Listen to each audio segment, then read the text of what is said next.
Chicas, chicos, hola. Vamos a continuar con el tema de métodos diagnósticos de oído y el día de hoy hablaremos sobre exploración física. Pues bien, entrando en materia, ¿cuáles son los pasos que vamos a revisar en la exploración física de nuestro paciente? Punto número 1, vamos a realizar una inspección, una palpación, una otoscopía neumática, realizaremos también una prueba de Toynbee y finalmente la evaluación de la audición a través de las pruebas de acumetría o diapasones.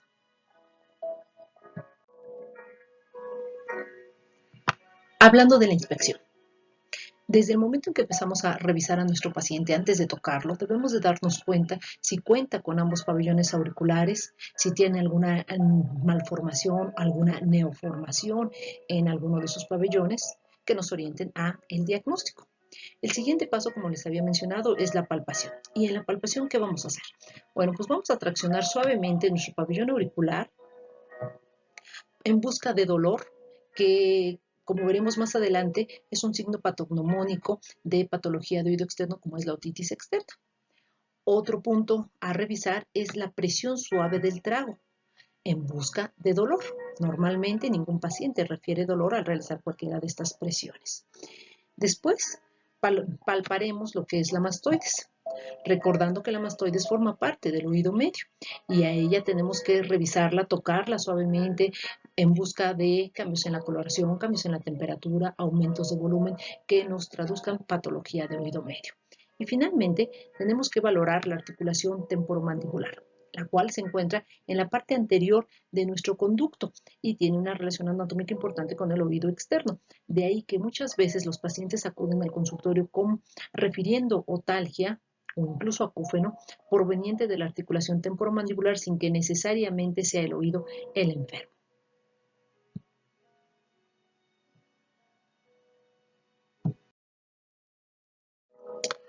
Ahora realizaremos la otoscopía. Para realizar la otoscopía es necesario saber que en el caso del adulto debemos de traccionar el pabellón auricular hacia arriba y hacia atrás y en el caso del paciente pediátrico se deberá de traccionar hacia abajo y hacia atrás. Posterior a esto introducimos suavemente nuestro otoscopio para valorar. Punto número 1, la permeabilidad del conducto auditivo externo. Es decir, este debe de estar libre de cuerpos extraños, de tapones de cerumen, de cualquier cosa que obstruya la luz del conducto. En caso de que exista algún objeto extraño o alguna secreción, habrá que retirarla para poder visualizar al fondo la membrana timpánica. ¿Y qué es lo que vamos a revisar en la membrana timpánica? Bueno, pues punto número 1, que esté íntegra. 2, que esté translúcida. 3, valoraremos la pars tensa y la pars flácida. 4, el mango del martillo. 5, el umbus u ombligo. Y finalmente, 6, el cono o triángulo luminoso, que es el reflejo que produce el haz de luz proveniente de nuestro otoscopio cuando se refleja en la membrana timpánica sana, como en la de esta imagen. Bien, la otoscopía neumática consiste en insuflar aire a través del conducto auditivo externo con nuestro otoscopio con la finalidad de valorar la movilidad de la membrana timpánica. Esto es gracias a que la mayoría de los otoscopios contienen una pequeña adaptador para colocar una perilla que nos permite insuflar el aire. ¿Y qué nos traduce esto? Bueno, pues si se mueve la membrana timpánica nos traduce que la caja timpánica se encuentra libre de moco, de líquido, que no hay datos aparentemente de algo que ocupe este espacio. A diferencia de la maniobra de Toynbee. La maniobra de Toynbee consiste en, nuevamente nosotros con el otoscopio, vamos a realizar la otoscopía y le vamos a pedir a nuestro paciente que se tape su nariz con sus dedos y en ese momento degluta. Al realizar esto, lo que vamos a observar son un cambio en la presión a través de la trompa de Eustaquio, que se va a traducir en una pequeña depresión en la membrana timpánica y entonces nos va a indicar que esta trompa de Eustaquio se encuentra permeable, se encuentra libre. Bien, para poder entender el siguiente apartado, que es la acumetría o las pruebas de los diapasones, debemos de recordar que nuestro oído tiene dos aparatos, el aparato de conducción aérea y el aparato de conducción sensorial u ósea. El aparato de conducción aérea por vía aérea está formado por lo que es el oído externo y el oído medio, en tanto que mi aparato de conducción sensorial está formado por lo que es el oído interno. Tomando en cuenta esta situación, entonces podemos entender que van a haber dos tipos de hipoacusias. Las hipoacusias de conducción, cuando se encuentra afectado el aparato de conducción, llámese oído externo o oído medio, y las hipoacusias de tipo sensorial, cuando se encuentra afectado el oído interno. Y también, lógicamente, habrá mixtas. Bien, ahora hablaremos de la acumetría o pruebas de diapasones. Y existen dos principalmente, la prueba de Rinné y la prueba de Weber, que son las que se utilizan de manera rutinaria en el consultorio. La prueba de Rinné consiste en la comparación monoaural entre la vía ósea y la vía aérea de mi paciente. ¿A qué se refiere con monoaural? Bueno, pues es a la comparación de cada oído por separado. ¿Y cómo la vamos a realizar? Bueno, pues vamos a colocar el diapasón vibrando, lo vamos a colocar en la mastoides y le vamos a decir a nuestro paciente que en cuanto lo deje de percibir, lo pasamos inmediatamente a la vía aérea. Lo esperado es que mi paciente perciba mucho mejor el sonido cuando lo coloco en la vía aérea que en la vía ósea. Y entonces esto nos va a producir una Rinné positivo que nos indica una audición normal, que para este caso, el que estamos mostrando, será una audición normal para el oído izquierdo. Ahora bien, ¿qué pasa cuando nosotros ponemos a vibrar el diapasón en la mastoides y no lo escucha mi paciente, no lo percibe, pero cuando lo pongo a vibrar en la vía aérea, sí lo percibe, pero de manera disminuida? Bueno, pues esto nos indica que tiene un Rinné positivo, pero disminuido para el lado izquierdo, lo cual nos traducirá una hipoacusia sensorial izquierda. Y es entendible, ¿verdad? Si estamos diciendo que cuando nosotros colocamos el diapasón en la mastoides, esta mastoides nos va a permitir valorar la cóclea y mi paciente no la percibió, pues lógicamente nos indica que tiene una hipoacusia sensorial. Ahora bien, ¿qué pasa con el tercer ejemplo que tenemos aquí? Bueno, colocamos el diapasón nuevamente en la mastoides, le pedimos a nuestro paciente que nos indique cuando lo deja de escuchar y en el momento en que lo deja de escuchar, lo colocamos por la vía aérea y resulta que no lo escucha por la vía aérea. ¿Esto qué nos indica? Que tiene un Rinné negativo para el oído derecho, como lo está señalando la imagen. Entonces, al tener un Rinné negativo, nos indicaría que tiene una hipoacusia de conducción, para este ejemplo, del lado derecho.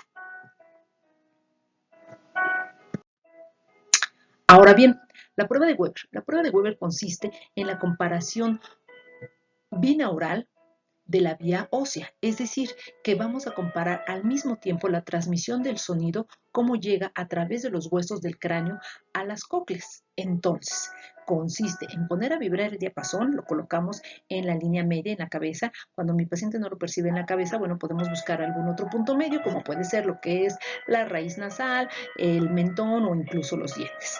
Siempre un punto medio. Ahora bien, entonces ponemos a vibrar el diapasón y lo colocamos sobre la cabeza de nuestro paciente. Si ambas cócleas están sanas, lo esperado es que el sonido se transmita hacia ambas cócleas y entonces esto nos va a indicar un Weber lateralizado hacia ambos oídos, lo cual nos indica una audición normal. Hay que recordar, chicos, que el paciente está frente a ustedes, por lo tanto es importante identificar cuál es el lado derecho y cuál es el lado izquierdo para su paciente, no para ustedes. Ahora bien, nuestro segundo ejemplo. ¿Qué pasa en este segundo ejemplo? Resulta que una de las cócleas es la enferma. En este caso, la cóclea del lado izquierdo de mi paciente. Entonces, yo pongo a vibrar el diapasón y en el momento en que lo pongo a vibrar y lo coloco sobre la cabeza de mi paciente me dice, solamente lo estoy percibiendo hacia el lado derecho. Esto se traduce como un Weber lateralizado hacia un oído sano, que en este caso estamos hablando del lado derecho. Entonces, porque es entendible que la cóclea izquierda, como muestra la imagen, no funciona. Entonces, solamente lo percibe la cóclea sana, que es el lado del lado derecho de este caso. Entonces, tendríamos una hipoacusia sensorial del lado izquierdo, que es la cóclea enferma. Tercer ejemplo. ambas cócleas están sanas. Pero resulta que mi paciente tiene su aparato de conducción alterado. Cualquier cosa que ustedes se puedan imaginar que afecte el aparato de conducción. Ejemplo, una membrana timpánica perforada, líquido en el oído medio, una disrupción de cadena, en fin, algo que afecte la transmisión del sonido a través de la vía aérea. Pero las cócleas están sanas. ¿Qué es lo lógico que esperaríamos encontrar? Bueno, pues que si ambas cócleas están sanas, yo pongo a vibrar el diapasón en la mastoides, el sonido se debería de transmitir hacia ambas cócleas sin problema. Así es, pero resulta que se va a escuchar mucho más intenso hacia el lado del oído enfermo, en este caso hacia el lado izquierdo. ¿Y esto por qué? Bueno, pues porque resulta que mi oído del lado derecho, que es el oído sano, tiene su aparato de conducción íntegro, su aparato sensorial íntegro. Entonces, cuando tú estás haciendo vibrar el diapasón en la línea media, el ruido ambiental está entrando a través del oído de mi paciente, del oído derecho, y también está entrando la vibración del diapasón hacia la cóclea.